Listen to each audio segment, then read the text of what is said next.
take today, or is around a 7.4 kilometre course, and it will take us approximately 1 hour to complete. This is our first trip for the day. Driver is Ray.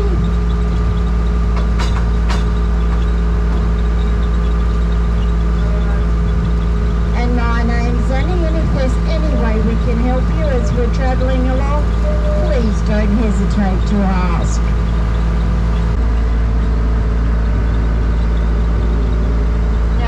Over the year, it's nothing for us to have over 160 different species of birds visit us here. Probably the main ones you will see today will be ducks, which will be hiding along the banks or on the water. We do have a pelican just here. We've got a couple by the look. So just in the water there, we do have a pelican. We may be able to get to see him a little bit further on. And you should see some black swans as well. And for those that don't know, black swans are actually native to Australia. That was something I didn't know. So, there we go. We've got 3 pelicans today. Now, if you look over here in this tree, there's a very small piece of artwork there. It's very hard to distinguish. It's a koala with a mother with the baby on its back. Now we do have other random pieces of artwork which I will point out to you as we go along. And they're done by a local artist. No one is 100% sure on who it is. Now you'll see here that we're coming up now to the Portland Gardens, the Botanic Gardens. They were established back in 1857 by William Allett with the help of Ferdinand von Mueller from the Melbourne Botanical Gardens.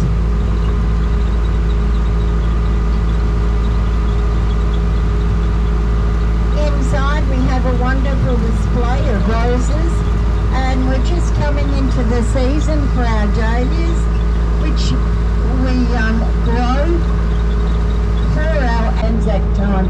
They'll come out then and they're just marvellous. Just here at the gateway there you'll see the great big Moreton Bay fig planted back in 1850. And looking down there you can see a bluestone building that was built back in 1858, and it was the home for the curator of the gardens for 100 years. So the curator lived in there from 1859 to 1959. You look over to your right, you will see our trawler wharf. Consists mainly of crayfish and squid boats. All this beach area along here is known as the Henty Beach, named after Edward Henty, who established Victoria's first permanent settlement here in Portland. Now we're coming up to our information centre. Nobody wants to get off or anything? No, we're going to continue on. That sounds like a good plan to me. Down here we have the beautiful Nuns Beach. Now this beach is probably one of the most popular here in Portland, particularly with the locals.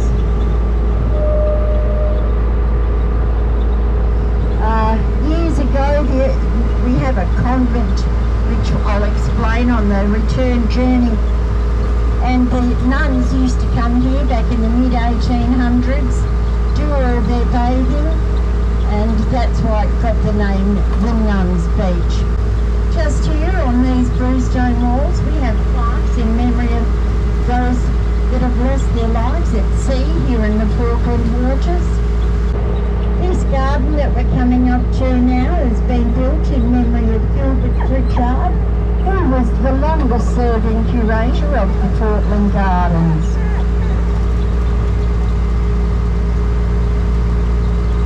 A couple more bluestone walls here.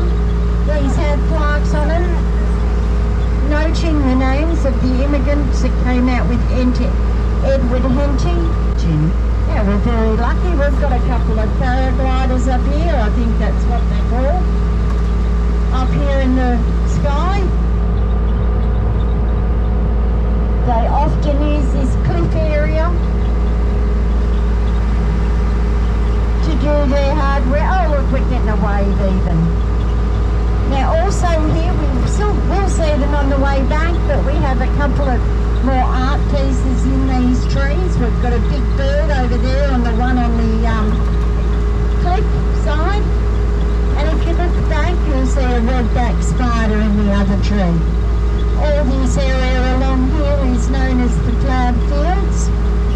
And it was named as such because when Edward Henty was first here, he came up here, plowed the fields, planted his crops so that he could feed his family and look after those people that came out with him, as well as the animals that he brought.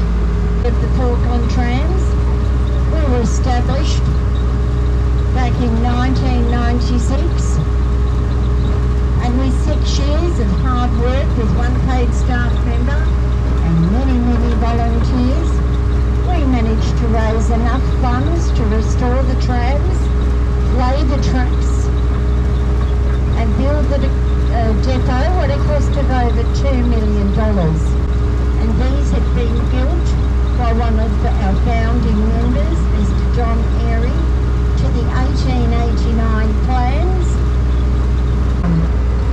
Now this saloon car, which is 1905, was actually brought out to Australia in 1889, and it ran here until 1936 in Melbourne. Now this big tall building that you can see here is our water tower. It is built in 1930. In 1994, they turned it into the World War II Museum, so it wasn't demolished. Now inside it has a lot of maritime history. Feel free to stay here and we can pick you on the next trip if you'd like to have a look inside.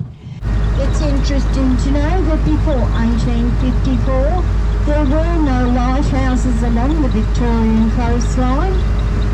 And this is probably why we got the name of the shipwreck coast, because there's been so many shipwrecks along here. Now we do have our wood chips as well, which is our biggest export at the moment going out of our harbour, but we'll discuss that as we get a bit closer to the port so you can see how it operates.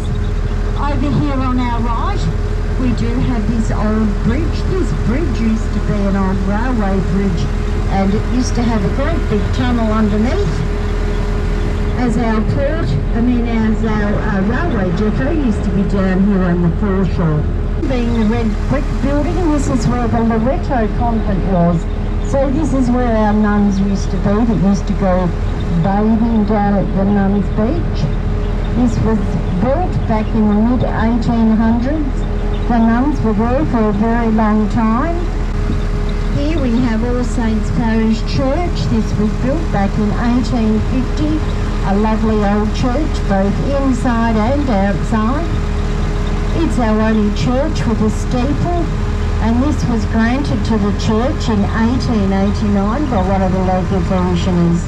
Over here on our right, we have that big stone with a plaque on it, and we have the beautiful almond tree there. Now this is to signify the site of the original immigration building here in Portland. Entry into the museum area of our depot.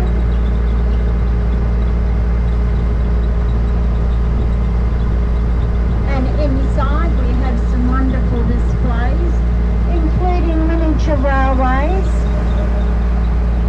We have some different model cars, all that great model aeronautical display.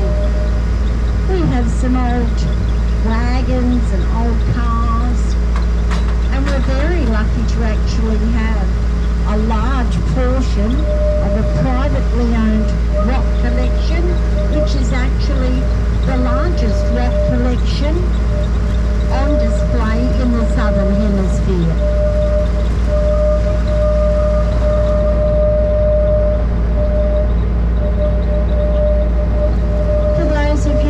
Getting up here, I'd like to thank you very much for joining us today.